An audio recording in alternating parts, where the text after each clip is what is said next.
Good evening, I'm Abhyuday Shrestha and these are the headlines of the hour.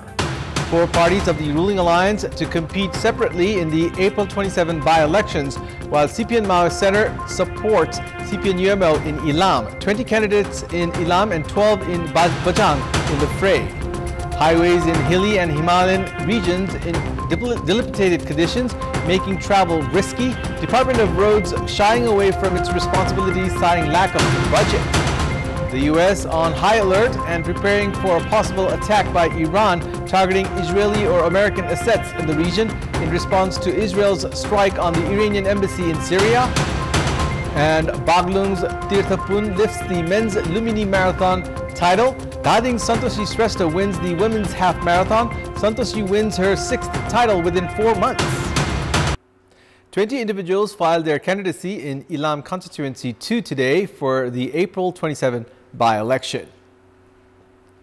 The Office of the Main Election Officer informed that 12 individuals from political parties and 8 independent candidates registered their candidacy today. Individuals from Nepali Congress, CPN UML, Rashtriya Swatantra Party, Janmat Party, Nepal Workers and Peasants Party, Rashtriya Prajantra Party, CPN Unified Socialist, Mongol National Organization, along with 8 independent candidates registered their candidacy for the April 27 by-election in Ilam Constituency 2. 20 individuals, including late Subhas Nemwang's son Suhang from CPN UML, Nepali Congress's District President Dambar Bahadur Khadka, Rashtriya Swatantra Party's Milan Limbu, and Mongol National Organization's Mani Bahadur Limbu filed their candidacy today. The by-election in Ilam Constituency 2 is taking place after CPN UML lawmaker Subhas Nemwang passed away on 12th of September last year. Meanwhile, the Office of the Main Election Officer informed that individuals from 12 political parties registered their candidacy in Bajang Constituency 1 for the April 27 by-election. The by-election in Bajang Constituency 1 is taking place as the post in the constituency became vacant after then Internal Affairs Minister of Sudur Paschim Province, elected from Province Assembly A, Prithvi Bahadur Singh, died in a vehicular accident. Nepali Congress has picked late Singh's son Abhishek as its candidate in Bajang Constituency 1. Ruling alliance parties have put forth separate candidates in the constituency. Daman Bhandari is the candidate from CPN UML, while CPN Maoist Center has picked Janak Bura as its candidate. Likewise, CPN Unified Socialists Dil Bahadur Singh has filed his candidacy. Information Officer at the Office of the Main Election Officer, Prakash Singh, informed that candidacies were also filed by Rashtriya Prajantra Party, Rashtriya Matribhumi Party, Nepali Janata Dal, Nepal Workers Peasants Party and National Republic Party. Likewise, Janata Samajwadi Party, Sanghiya Loktantrik Rashtriya Manch and Janmat Party have also put forth their candidates for the April 27 by-election in Bajang Constituency 1.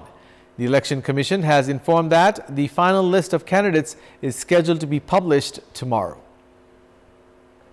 Highways in hilly and Himalayan regions are in dilapidated conditions, making travel risky. Karnali Highway is the most dangerous and risky highway in the country. Some even call the highway way to death. Truck driver Ganesh Khadka says he is compelled to drive his truck on the road, which has been damaged by often occurring landslides. The road is narrow and has many bends and turns. It's muddy in the rainy season and dusty in winter. Landslides occur at times and the road has several huge potholes. Even as the rainy season is approaching, the damaged bridges along the highway have not been repaired.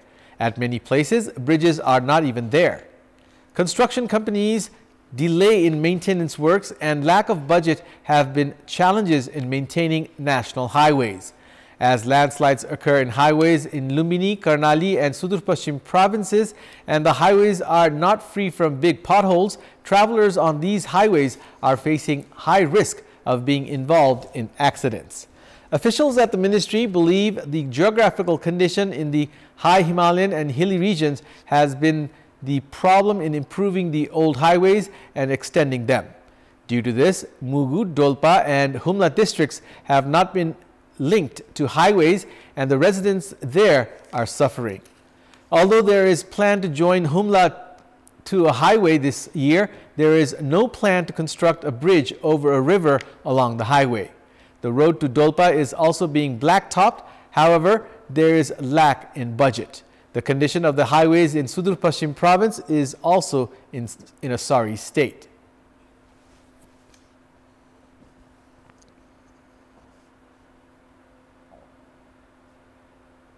In our public voice segment today, we have asked people in several provinces what should be done to maintain the rundown highways. Let's take a look at what they had to say.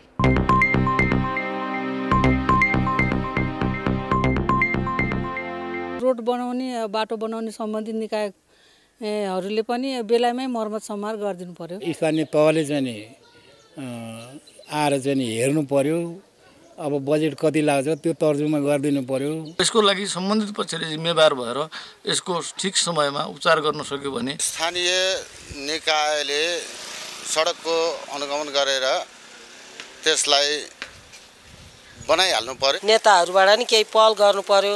आफ्नो बाटो घाटो कहाँ बिग्रेछ के गर्छ भनेर हामीले उहाँहरूलाई चुनेकै त्यही केही गर्नुहुन्छ कि भनेर चुनेको हो। त्यस्तो सडकहरूलाई हाम्रो सरकारले स्थानीय सरकारहरूले समयमा पहल र चासो दिनु पर्यो। स्थानीय सरकार प्रदेश सरकारहरूले चाहिँ बजेट निकासाको लागि प्रक्रिया अगाडि बढाउनु पर्यो। जबसम्म स्थानीय उपभोक्ताले चासो राख्दैनन् तबसम्म यो मर्म समारमा अलिक कठिनाइ नै हुन्छ। जसले ठुलठुलो आफू काम गर्नुपर्ने हो त्यो सम्बन्धी हैन, त्यहाँनिर चाहिँ आको बजेटहरू चाहिँ अलिकति घुसहरू नखाइकन राम्रो तरिकाले राम्रो सदुपयोगमा ल्याएर आफ्नो काम चाहिँ निष्पक्ष तरिकाले गर्नु पर्यो। स्थानीयहरूको सहयोगले ठेकेदारले समयमा काम गर्नु पर्यो। सरकार गम्भीर हुनुपर्छ र समयमा काम गराउनुपर्छ।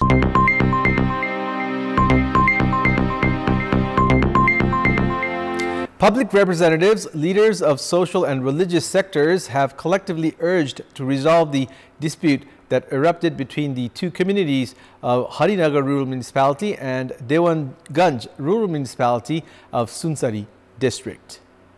In the meeting held at the District Administration Office today, Sunsari's heads of various municipalities, members of the Province Assembly, as well as leaders of various religious and caste-based organizations appealed to resolve the dispute. The local administration of Sunsari has continued with the curfew orders imposed in 5 local levels of the district. Prohibitory orders had been imposed in Harinagar Rural Municipality and Dewanganj Rural Municipality Ward numbers 1 and 7 since noon yesterday. However, the local administration imposed an indefinite curfew from 5 p.m. in 5 areas, saying the situation had remained tense.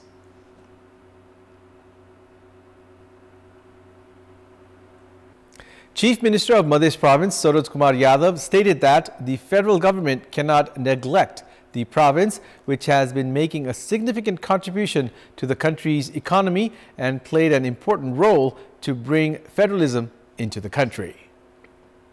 Speaking at the Birganj Bani, a conclave acknowledging and focusing on industrial, employment and revenue potential of Birganj, organized by Kantipur Media Group in Birganj today, Chief Minister Yadav reminded of the role the residents of Birganj played to bring federalism into the country. Yadav said Birganj has given a lot to the center and questioned whether the federal government has provided the city required needs.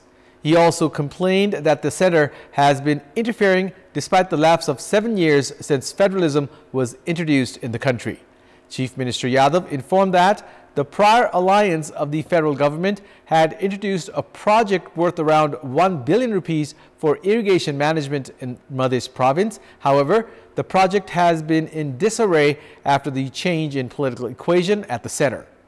He advised the federal government to take advice from industrialists and business entrepreneurs of provinces while making the budget. Chief Minister Yadav also urged to allocate the budget on the basis of population. Speaking at the program, Chairperson of Kantipur Media Group, Kailash Shiroya, said that morale of industrialists and business entrepreneurs has been going down due to the country's unstable financial policy. Chairperson Siroya also said that the economic debate programs organized by Kantipur Media Group at the province level by prioritizing the general public, industrialists and business entrepreneurs has opened the door to economic prosperity. It's now time for our segment Public Pulse, where you text us with your opinion. Public Pulse. But before that, let's take a look at the results from yesterday's poll. Yesterday, we had asked you, what should be done to curb cybercrime? 45% voted for A, use of safe technology, 20% for B, formulate strong laws, and 35% for C, increase public awareness. And here's today's question.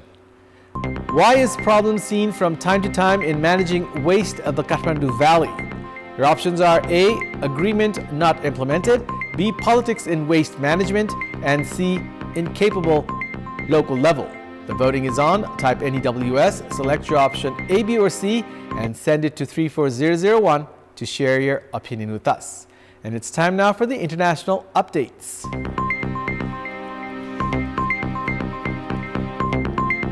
A United States official has said the U.S. is on high alert and preparing for a possible attack by Iran targeting Israeli or American assets in the region in response to Israel's strike on the Iranian embassy in Syria.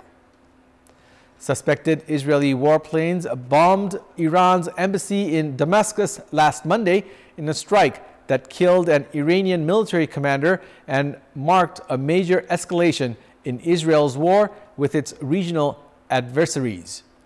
Iran's Islamic Revolutionary Guard Corps has said that 7 Iranian military advisors died in the strike, including Mohammad Reza Zahidi, a senior commander in its Quds force, which is an elite foreign espionage and paramilitary arm. Iran has said it reserves the right to take a decisive response. U.S. President Joe Biden discussed the threat from Iran in a phone call on Thursday with Israeli Prime Minister Benjamin Netanyahu. A senior Biden administration official said U.S. teams have been in regular and continuous contact since then, and the U.S. fully supports the defense of Israel against threats from Iran. Ukraine launched a major drone attack on an airbase in Russia's Rostov region, killing Russian servicemen and destroying fighter jets, according to a Ukrainian source with knowledge of the operation.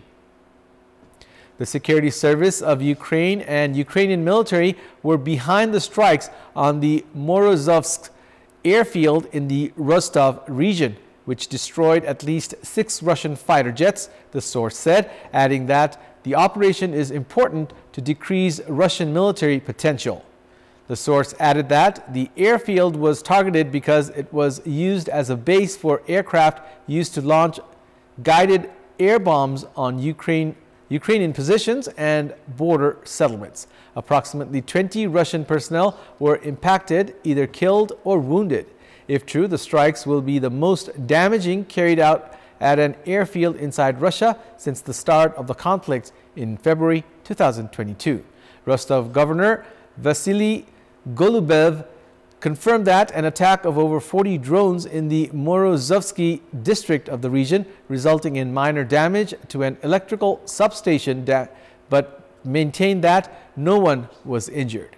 Several regions in Russia have been targeted by UAV attacks overnight, with the Ministry of Defense claiming yesterday the interception and destruction of at least 53 Ukrainian drones across various territories. Sports news.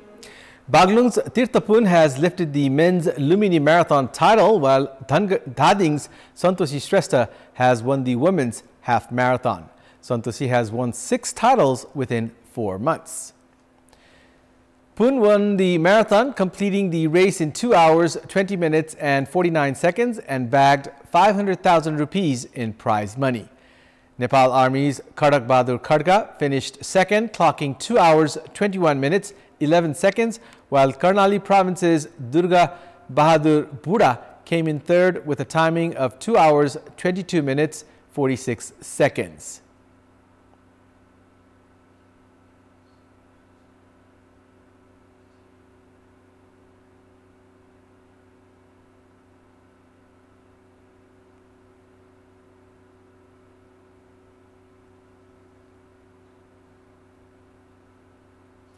In the women's half marathon, Dhading's Santoshi Shrestha won the 21.1 kilometer race in 1 hour, 18 minutes and 45 seconds and bagged 200,000 rupees in prize money. Nepal Army's Purna Rajya Lakshmi Neopani came in second, finishing the distance in 1 hour, 19 minutes and 21 seconds, while Armed Police Forces Pushpa Bhandari finished third. Meanwhile, in the female students' 5 kilometer run, Aruna Chaudhary finished in first position, while Umesh Barai became champion in the male students' 5 kilometer race. The men's open 5 kilometer race was won by Nageshwar Aire, and Akal Bahadur Pal finished second. Likewise, towards the women's side, Srijana Pandey won the 5 kilometer race. That's all for the moment. Thank you for watching. Good night.